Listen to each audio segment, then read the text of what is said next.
ओम शांति। आज लवली बाबा के महावाक्य। सबसे पहले बाबा ने कहा है ऐसे लवली बाबा को लव से याद करना है, बहुत प्यार से याद करना है। और इसके साथ साथ कहा विकारी संबंधों से बुद्धि योग निकाल देना है, एक बाबा से ही बुद्धि योग लगाना है। बाबा निर्विकारी है, निरहंकारी है। तीसरा बाबा ने कहा किसी को भी समझाने के लिए पहले खुशी चाहिए, खुशी खुशी से ही सबको समझाना है। और यही समझाना है कि सत्य बाप, सत्य शिक्षक, सत्य गुरु हमारा बाप भी है, टीचर भी है और सतगुरु भी है। उसी की श्रीमत पर हमको चलना है और अंधों की लाठी बनना है। तो सुनते हैं आज के बाबा के महावाक्य। 26/11/2021। मीठे बच्चे, स्वयं को राजयोगी समझ, विकारी संबंधों से ममत निकाल दो, सिर्फ तोड़ निभाने के लिए साथ रहो। क्वेश्चन है, तुम बच्चों ने देह भान को भुलाया है, इसका यादगार शास्त्रों में किस रूप से दिखाया है? आंसर है, दिखाते हैं पांडव पहाड़ों पर गल मरे। वो गल नहीं मरे, लेकिन पांडव गल मरे, अर्थात देह भान को भुलाकर देही अभिमानी बने, तब उनकी ऊंची स्थिति बने। तो इसलिए पहाड़ अर्थात ऊंचे दिखाए हैं। तो बात है ऊंची स्थिति बनाने की, ना कि पहाड़ों पर गल मरने की। और जब स्थिति ऊंची बनती है, देही अभिमानी बन जाते या देही अभिमानी बनते, स्थिति ऊंची बनती, दोनों ओतप्रोत है। परंतु उनको क्या पड़ी थी जो पहाड़ों पर बर्फ़ में जाकर शरीर छोड़ेंगे? लॉ कहता है हिमालय के पहाड़ों पर कोई शरीर नहीं छोड़ते, बाकी तुम योग बल से शरीर छोड़ देते हो, देह भान को भूल अशरीरी बनने की प्रैक्टिस करते हो, अर्थात जीते जी मर जाते हो। ओम शांति। रूहानी बाप रूहानी बच्चों को समझाते हैं, समझाते तो हर रोज़ हैं, फिर भी कई बातें भूल जाती हैं।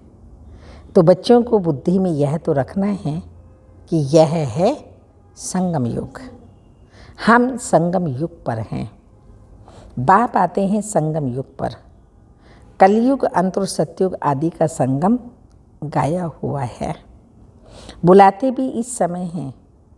पतित दुनिया कहा जाता है कलयुग के अंत को, इसलिए और कोई टाइम पर नहीं बुलाते। जब कल्प का अंत, कलयुग का अंत होता है, तब शिव बाबा को बुलाते हैं। बाप आएंगे भी नहीं। बाबा कहते हैं अगर तुम बुलाएंगे भी तो मैं आऊँगा ही नहीं। जब कलयुग का अंत होता है तब ही मुझे बुलाते हैं। बाबा हम पतितों को पावन बनाने आओ, कलयुग के अंत और सतयुग के आदि में आओ। बुलाते हैं परंतु उनको पता नहीं है कि कल्प की आयु कितनी है। समझते हैं भक्ति करते करते, धक्का खाते खाते आखिरी में मिल ही जाएगा। कल्प का अंत कब होगा ये किसी को भी पता नहीं है। याद करते ही तब हैं जब कलयुग का अंत होता है। सतयुग त्रेता में तो है ही सुख, द्वापर में भी इतना दुख नहीं होता। कलयुग में मनुष्य जब बहुत दुखी होते हैं तब बाप को पुकारना शुरू करते हैं। तमो प्रधान माना दुखी, तभी तो पुकारेंगे ना, हे दुख हरता सुख करता आओ। दुख के बंधन तो बहुत हैं। दुख के टाइम ही भगवान को पुकारते हैं कि इस बंधन से छुड़ाओ। जब कोई रास्ता नहीं मिलता तो बहुत ज़ोर से पुकारते हैं, परंतु फिर भी पाते नहीं हैं। जैसे भूल भुलैया होता है ना, जहाँ से भी जाते हैं रास्ता ही नहीं मिलता। जब थक जाते हैं फिर चिल्लाते हैं। तो यहाँ भी मनुष्य जब दुखी बहुत हो जाते हैं तब चिल्लाते हैं, हे दुख हरता सुख करता, हे अंधों की लाठी। इस समय ही पुकारते हैं, हे अंधों की लाठी। अभी तुम संगम पर हो। एक तरफ है पांडव और दूसरी तरफ है कौरव। अंधा उनको कहा जाता है नैन से अंधा नहीं, परंतु जो ज्ञान का तीसरा नेत्र, जो रचयिता और रचना के आदि मध्य अंत को नहीं जानते, सजे उनको कहा जाते हैं जो बाप द्वारा रचता और रचना को जान गए हैं। तुम तो समझाते हो हमको राज्य भाग्य मिला है, तब तो चित्र दिखाते हैं। सतयुग है शिव बाबा का स्थापन किया हुआ, इसलिए उनका नाम पड़ा शिवालय। फिर विकारी बनते हैं तो वाम मार्ग की स्थापना होती है, इसलिए इसको वैशाल्य कहा जाता है। सतयुग है शिवालय और कलयुग है वैशाल्य। तुम संगम युगी ब्राह्मणों को ये मालूम है अभी हम ना वैशाल्य में हैं और ना शिवालय में हैं। तुम अभी शिवालय में जा रही हो। अभी वैशाल्य विकारी संबंधों से हमारा ममत्व निकल गया है। अभी है हमारा भविष्य के संबंधों से ममत्व। हम अभी हैं राजयोगी, वह है योगी। उनसे हमारा, वो जो योगी हैं उनसे हमारा क्या कनेक्शन है? परंतु फिर भी क्या कहता है बाबा, तोड़ तो निभाना ही है। तोड़ निभाने के लिए रहना तो घर में ही है, घर बार तो नहीं छोड़ना है। फिर भी ब्राह्मणों से बहुत कनेक्शन रहता है, क्योंकि ब्राह्मणों जितनी सेवा और कोई कर नहीं सकते। रूहानी सेवा करने बाप ही निमित्त बनते हैं। वह बाप भी है, टीचर भी है, तो गुरु भी है। सत्य बाप, सत्य टीचर, सत्य गुरु भी है। सत्य को सुप्रीम कहते हैं। उन द्वारा हमको वर्षा मिल रहा है, ये याद रहने से, हाँ, सत्य बाप, सत्य टीचर, सत्य गुरु, ये याद रहने से कितनी हर वक्त खुशी रहनी चाहिए। फिर औरों को समझाने के लिए पुरुषार्थ किया जाता है। पहले पहले तो है वह पारलौकिक बाप, वह फिर सत्य शिक्षक भी है, तो सत्य गुरु भी है। सृष्टि चक्र के आदि मध्य अंत का ज्ञान देते हैं, इसलिए उनको ज्ञान का सागर कहा जाता है। तो पहले पहले उनकी महिमा करनी है। वो सत्य बाप, सत्य टीचर, सत्य सत्य गुरु है और सत्य धर्म की स्थापना करते हैं। मांगते हैं ना एक राज्य हो, तो वह तो सतयुग में ही होता है, यहाँ तो हो ना सके। मनुष्य कहते हैं वन वर्ल्ड हो जाए, एकता हो जाए। वर्ल्ड तो एक ही होती है, सिर्फ वर्ल्ड में एक राज्य हो, यह हो सकता है। देवताओं का राज्य था, वहाँ और कोई हंगामे की बात नहीं थी। बेहद का बाप ही आकर राजधानी स्थापन करते हैं, यह भी तुम अभी समझ गए हो। बाप ही राजयोग सिखलाते हैं, ना कि श्री कृष्ण। उन्होंने कृष्ण के लिए समझ लिया है। राजयोग सिखलाया ही तब है जब राजधानी स्थापन करनी थी। बाकी शास्त्रों में तो महिमाएं हैं। सिर्फ महिमा करने से कोई राजयोग सिखाया क्या? वो गीता आदि जो सुनाते हैं कोई राजयोग सिखाते हैं क्या? गीता सुनाते हैं, वह तो सिर्फ जो होकर गए उनकी महिमा करते हैं, ना बाबा की महिमा करते, और महिमा योग्य बनते भी नहीं हैं। लेकिन शिव बाबा आकर के महिमा योग्य देवी देवता बनाता है। भगवान ने जिन्हों को सुनाया उन्होंने ही राज्य पद पाया। बाकी ये त्योहार आदि सब हैं भक्ति मार्ग के। मुख्य है ही संगम युग की बात। शिव बाबा आते हैं शिव जयंती के बाद कृष्ण जयंती। शिव बाबा के आने के बाद जरूर नई दुनिया स्थापन होगी। कृष्ण तो है सतयुग का मालिक।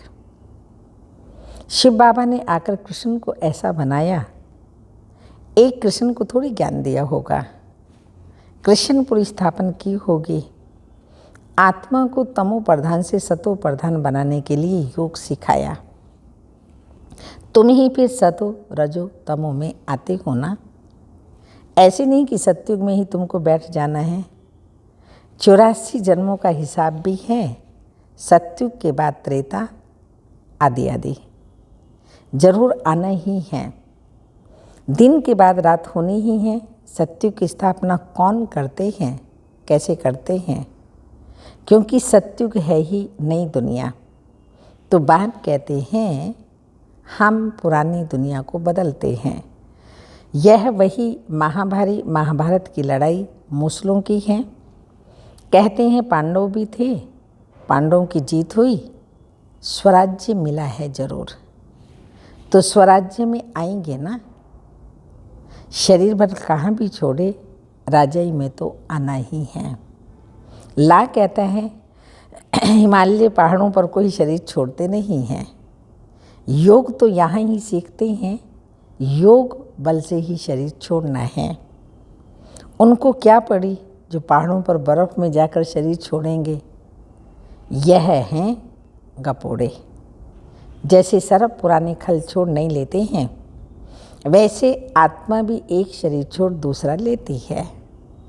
शांति धाम में जाकर फिर आएंगे सतयुग में। बाबा ने समझाया है, सतयुग में शरीर छोड़ेंगे तो आपे ही अपने समय पर, जब शरीर बूढ़ा होता है तब एक शरीर छोड़ दूसरा लेते हैं। वहाँ तो वापस शांति धाम में नहीं जाएंगे।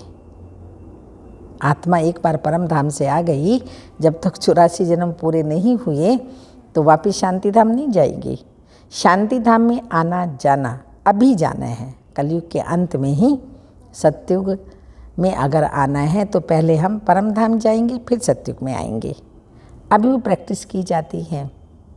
जो तुम्हारी वह प्रैक्टिस अविनाशी हो जाती है। यहाँ तो प्रैक्टिस इसलिए कराते हैं क्योंकि पुरानी दुनिया को तो छोड़ना ही है। वहाँ तो नई दुनिया है। स्वर्गवासी शरीर छोड़ेंगे तो स्वर्ग में ही आएंगे, नरकवासी शरीर छोड़ेंगे तो नरक में ही रहेंगे, स्वर्ग में जा ना सके। दुनिया में कह देते ना स्वर्गवासी हुआ, तो बाबा स्पष्ट कर रहे हैं जब हम स्वर्ग में हैं तो स्वर्ग में ही शरीर छोड़ेंगे, वहीं आएंगे। नरक में हैं, नरक में शरीर छोड़ते हैं तो नरकवासी बनेंगे, स्वर्ग में तो जा ना सकें। सतयुग में तो तब आएंगे जब बाप आकर राजयोग सिखाए, तब दैवी राजधानी में अर्थात सतयुग में जा सकें। राजा महाराजा का लक़ब यहाँ ही मिलता है, पद दूसरा मिलता है, परंतु नाम वह चलता रहता है, बदल नहीं सकता। कोई कोई का टाइटल कायम कर देते हैं जो पैसे से टाइटल लेते हैं। आगे 1 लाख 2 लाख दे देते थे तो लक़ब मिलता था। तो यह रूहानी बाप रूहानी बच्चों को बैठ समझाते हैं, उनको कहा जाता है स्पिरिचुअल फादर, आत्माओं का बाप, जिसको बुलाते हैं हे बाबा आओ, आकर हमको पतित से पावन बनाओ।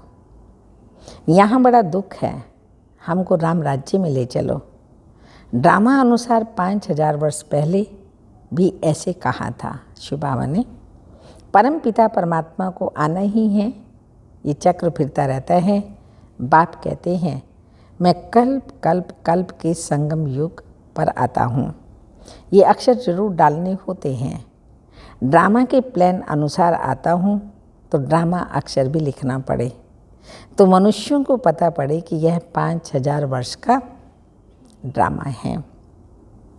अभी सब मनुष्य मात्र पतित हैं, इसलिए खुद कहते हैं हम पापी हैं, नीच हैं। बरोबर वैशाल्य भी है, विषय सागर है ना। विष्णुपुरी खीर सागर थी, जहाँ लक्ष्मी नारायण दोनों थे। यह खीर सागर भेंट में कहा जाता है, बाकी खीर सागर कोई होता नहीं है। सागर तो सतयुग में भी यही होता है, पर सतो प्रधान होता है। कलयुग में भी यही। सतयुग में सारे सागर के तुम मालिक हो, सारी पृथ्वी आकाश के तुम मालिक हो। अभी तो टुकड़ा टुकड़ा हो गया है, अब यह है संगम युग। संगम युग जब याद आए तब समझे अब सतयुग में जाते हैं। संगम है तो बाबा भी जरूर होगा, वह इस दुनिया को बदलने वाला है। स्थापना तो ब्रह्मा द्वारा ही होती है। अब तुम चित्र बनाते हो, बाबा तो है ही बिंदी, लाइट माइट की। तुम्हारी आत्मा भी लाइट है, अब तुमको लाइट कैसे देवें? तुम्हारे सिर पर बिंदी दे दी है, आत्मा को लाइट कैसे दें? लाइट देने से बड़ा बन जाता है। वह बड़ी लाइट को ही पूछते हैं, इसलिए मनुष्य परमात्मा को ज्योति स्वरूप कह देते हैं। वास्तव में लाइट है पवित्रता की निशानी। मनुष्य समझते हैं ज्योति स्वरूप है। बिंदु को अगर लाइट भी छोटी दे तो पूजा कैसे होगी? इसलिए बड़ा कर देते हैं। तो बाप कहते हैं मैं परम आत्मा सुप्रीम सोल हूँ, जिसको परमात्मा कहा जाता है। परंतु छोटी बिंदी की पूजा कैसे हो? लाइट कैसे दें? कोई लिंग की पूजा करते हैं, साहूकार हैं तो हीरे का गोल बनाकर उनकी भी पूजा करते हैं। नाम तो शिवलिंग ही रखेंगे ना, है तो स्टार, और कोई चीज़ नहीं है। यह बड़ी सूक्ष्म बातें हैं समझने की। आत्मा कोई छोटी बड़ी नहीं होती, नहीं तो फिट कैसे हो? सबका एक ही साइज है, अति सूक्ष्म ज्योति बिंदु। इवन परमात्मा का भी वही साइज है। गुणों में परमात्मा कर्तव्य में बड़ा है, बाकी आत्मा के साइज में बड़ा छोटा कोई भी नहीं है। अभी तुम जैसे अपनी आत्मा को जानते हैं, वैसे परमात्मा बाप को जानते हो। आत्मा बाप को बुलाती है। तुमने अपनी आत्मा को देखा है? देखा है आत्मा को आप सबने?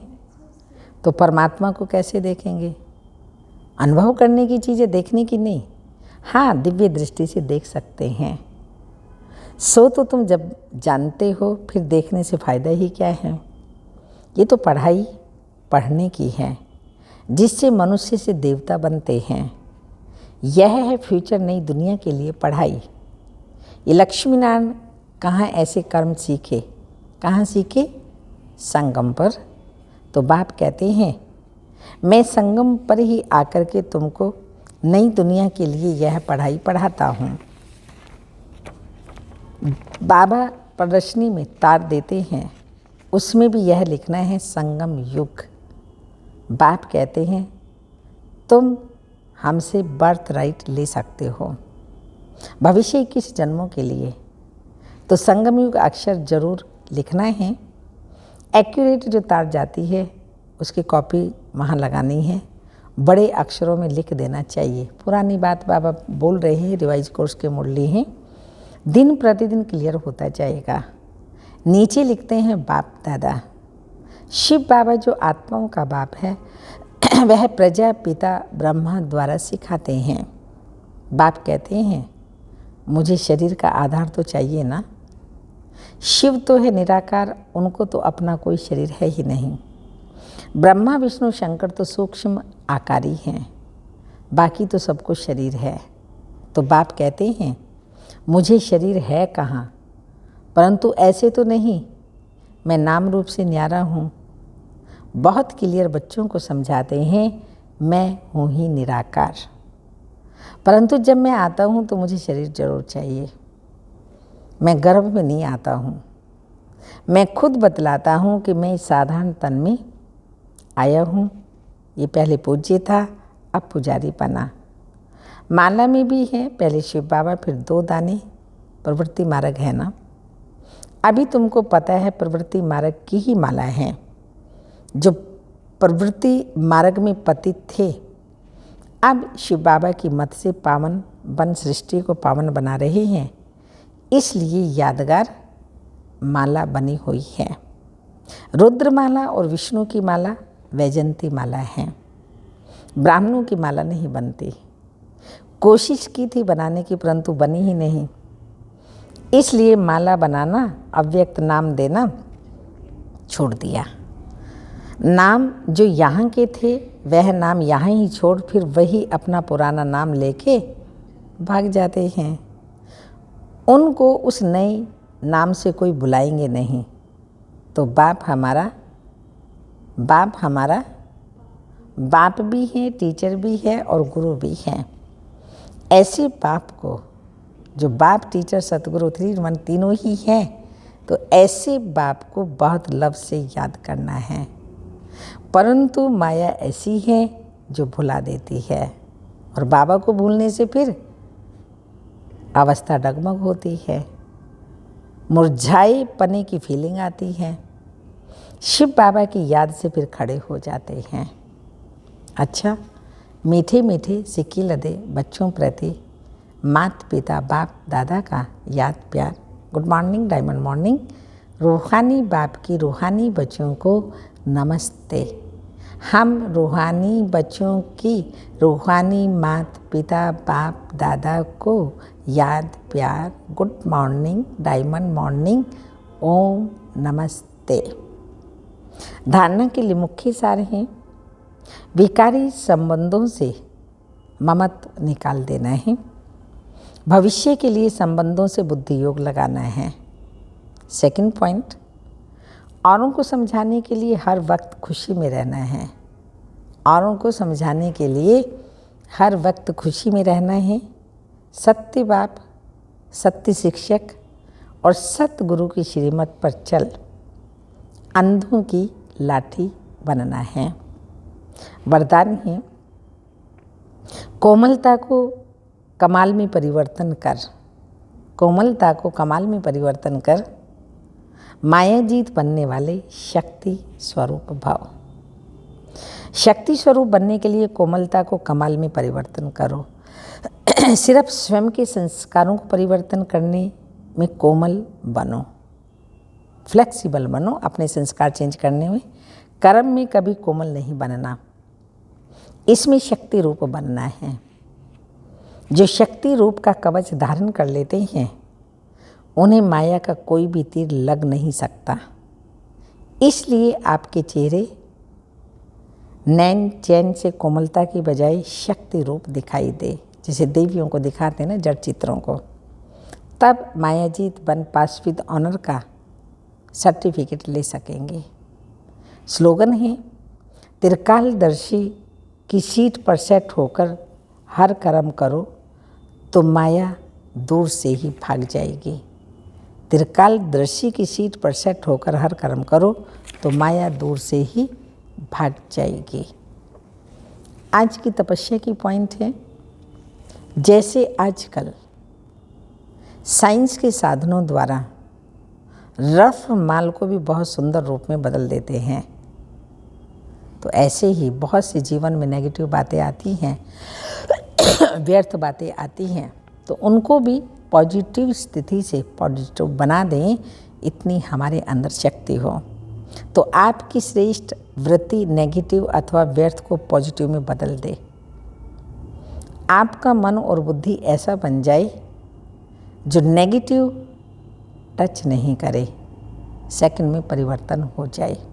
आए भले, परंतु हमको कोई भी नेगेटिविटी टच ना करे। वो तब होगी जब हम अपनी श्रेष्ठ स्थिति बनाएंगे, और श्रेष्ठ स्थिति बनेगी शिव बाबा की याद से। तो कैसी भी बात नेगेटिव होगी, पुरानी होगी, उसको भी हम नई अर्थात पॉजिटिव में परिवर्तन कर देंगे। ओम शांति।